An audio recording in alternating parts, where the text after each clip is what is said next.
Hi everyone, please subscribe my YouTube channel. She chuckled. You honestly believe I'd ever bring you to meet my folks? She said, right in front of her friends. I just grinned and replied, no need to stress, you won't have to. Then I walked away without another word. Later that night, a message from her closest friend jolted me upright. I'm 29, working in digital marketing, and until 3 weeks ago I thought my relationship was rock solid. Her name was Emily. We'd been together for 2 years, not flawless, but I believed we were crafting something meaningful. I was mistaken. Let me rewind a bit. Emily and I crossed paths at a friend's birthday bash. She was witty, driven, climbing the ladder at a tech startup. We hit it off instantly. Within 3 months, she'd practically moved into my place. We settled into a cozy routine, grocery runs on Sundays, streaming shows every weeknight, brunches at our favorite downtown cafe. I thought I knew her, I thought we were steady. Sure, there were minor hiccups. She always dodged introducing me to her parents, tossing out excuses. They're old school, she'd say. I want to wait until we're more serious. 2 years seemed serious enough to me, but I didn't press. She also hung out a lot with her college buddies, which I thought was fine. Independence in a relationship is healthy, right? I had my own crew, my own interests. I trusted her. The night everything unraveled was meant to be low-key. Emily asked me to join her at a hip downtown bar where she was chilling with her college friends. I'd met a couple of them before, but this was a larger group, maybe 7 or 8 people. I arrived around 8, spotted her at a table in the back, surrounded by mostly women and one guy I didn't know. She waved me over, no hug, no kiss, just a wave. First warning sign I overlooked. I took the empty seat beside her, ordered a whiskey neat, and tried to jump into their chat. They were reminiscing about a group trip to Miami from last year. I wasn't there, naturally.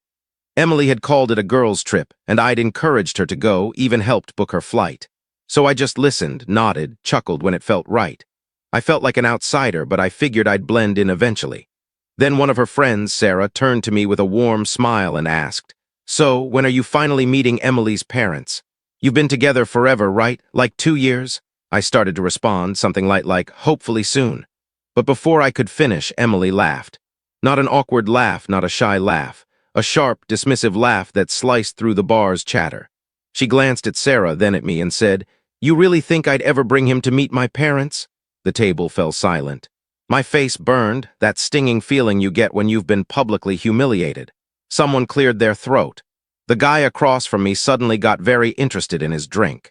Another friend stared into her cocktail like it held life's deepest truths. Emily just sat there, smirking, sipping her martini like she'd cracked a private joke. I felt everyone's eyes on me, waiting for my reaction. Would I snap? Defend myself? Shrink and pretend it was funny? I did none of that. I looked at her, really looked, and for the first time in 2 years, she felt like a stranger. I smiled.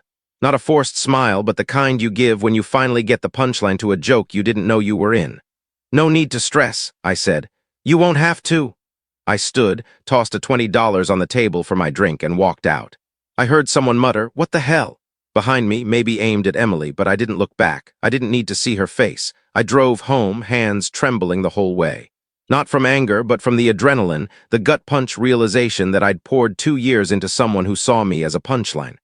I expected a text, a call, something, an apology, an explanation, a plea to come back. But my phone stayed quiet for 3 hours. I sat on my couch, staring at the wall, replaying the moment. What did I miss? How did I not see this? Was I just a stand-in, a placeholder until something better came along? Then at 11:47 p.m., my phone pinged. It wasn't Emily. It was her best friend, Claire. We'd always gotten along. She was the one who told Emily I was a solid guy when we first started dating, who'd vouched for me.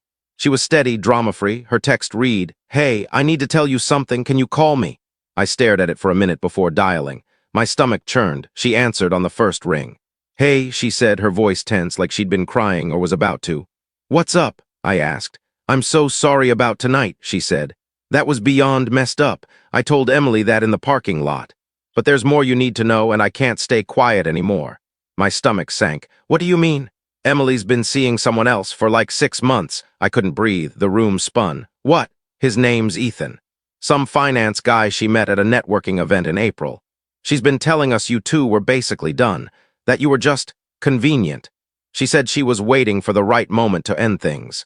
But honestly, I think she just liked having you there. For stability, emotional support, whatever.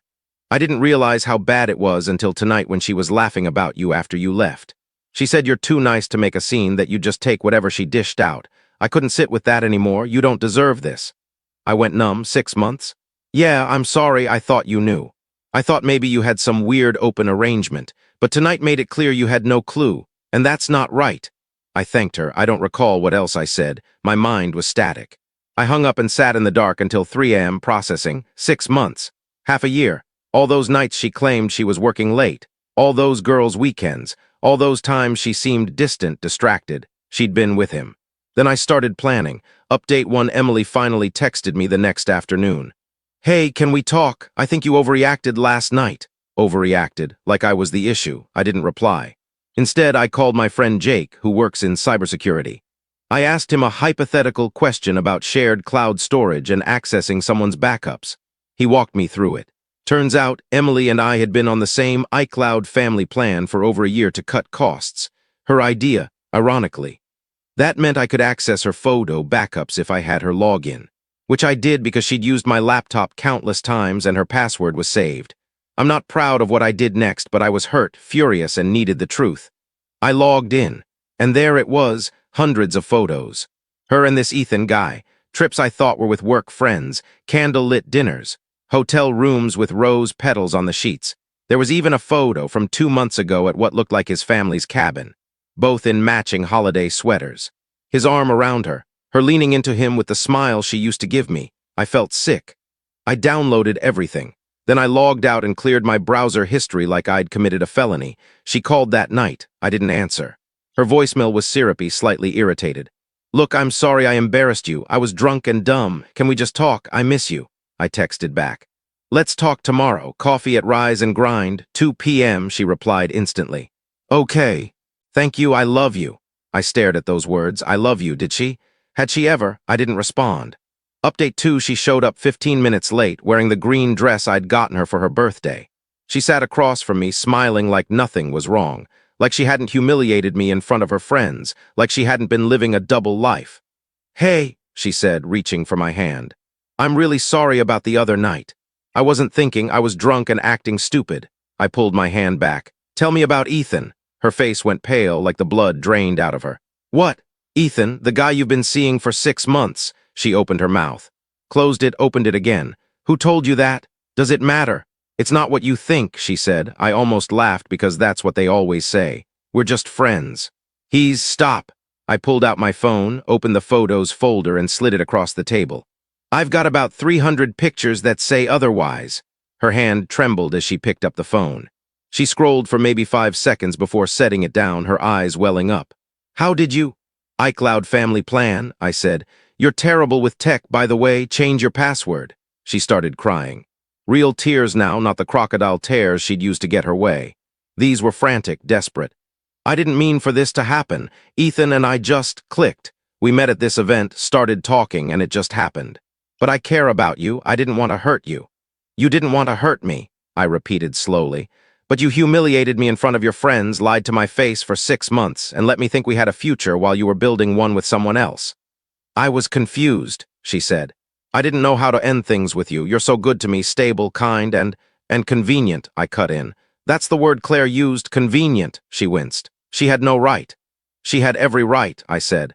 She's a better friend to me than you ever were a partner. We're done, Emily. I want you out of my apartment by the end of the week. I'll crash at Jake's until you're gone. Leave your key on the counter.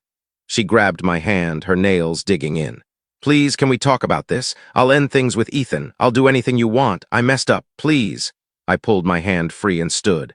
No, we can't. And by the way, I spoke to the landlord this morning. The lease is in my name only. You have no legal right to stay. Pack your stuff and go. I left her there, crying into her untouched coffee. I'd already called the landlord that morning, laid out the situation.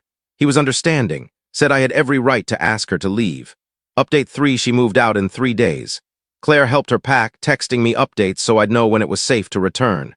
She's taking the blender, one text read. I didn't care, she could take whatever, I just wanted her gone.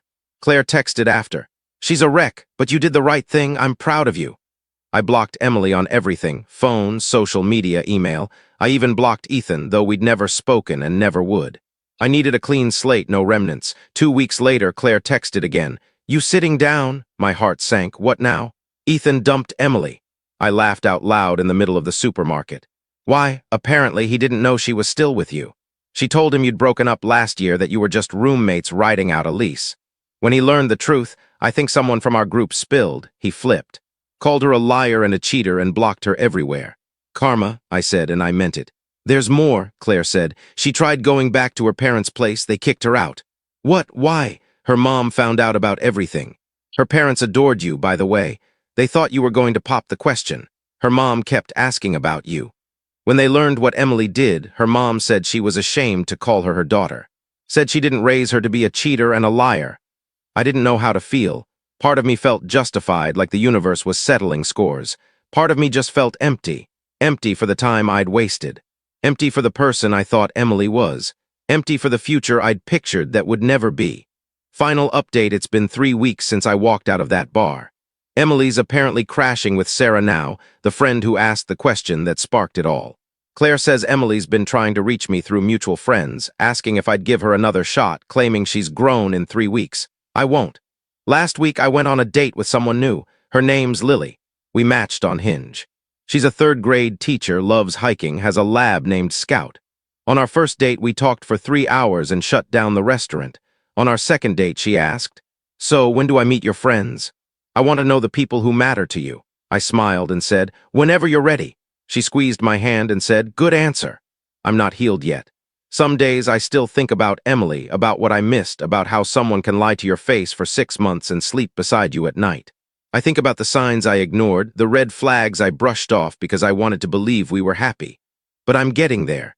And I know now what I won't tolerate. I won't be someone's fallback. I won't be someone's punchline. I won't be convenient. Claire told me yesterday that Emily's been posting vague Instagram stories about losing the one and regret. I haven't looked. I don't need to. That book is closed. I'm moving forward. I'm building something new. And honestly, I've never felt freer.